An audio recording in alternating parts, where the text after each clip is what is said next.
Nas and Hit Boy just released their final album together as a duo, Magic 3. Let's talk about it. This is prophecy. No, this was meant to be. Evolve constantly.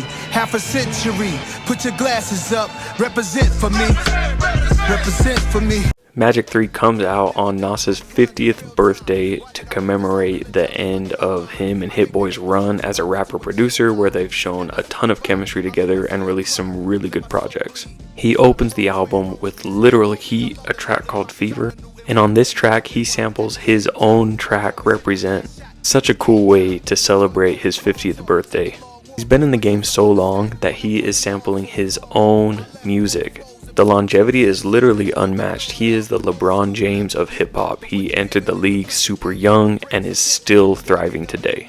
Continuing on, I actually didn't like TSK. I kind of hate it a little bit. The beat gets on my nerves, it's kind of repetitive and a little bit boring, and this is probably one of Nas's weakest rapping performances in a while in my opinion. But that is really the only weak track on the album in my opinion. The album continues with Never Die, which features Lil Wayne, and it is incredible.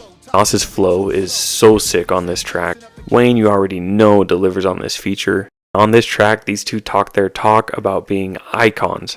You hear rappers nowadays claiming to be icons and you just kind of shrug it off, but when Nas and Lil Wayne talk about being icons, it holds some leverage. There are only a few people in the rap game that can back up their talk when they are claiming that they're icons like this, and these two are some of the best. Based on True Events is nice. The production is really triumphant and Nas gets in his storytelling bag. Speechless Part 2 has some flutes and the beat is really laid back, and Nas absolutely skates over this beat. He shows why he is still one of the best lyrically. 1-800 Nas and Hit ends the album, and it feels like the perfect send-off to close this chapter of this rapper-producer duo working together. As always, I've added my favorite tracks off the album to my New Music Friday playlist, which you can find the link to my Spotify in my bio. Every single week I update this playlist with my favorite releases, that way you don't miss anything. You can say whatever you want about Nas, but you cannot deny that this man has a passion for hip-hop. You can just hear it in his music.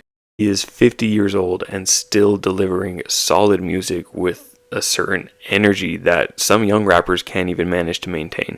Overall, with Magic 3, I'm slightly dissatisfied. Maybe I was hoping that they would go off with a bigger bang. I think that this album could have marinated a little bit on the hard drive, maybe get polished up a little bit, drop early next year. But hey, I'm never going to complain when new Nas and Hit Boy comes out. Let me know below in the comments, what do you think about Magic 3? How does it hold up compared to the rest of the Magic trilogy?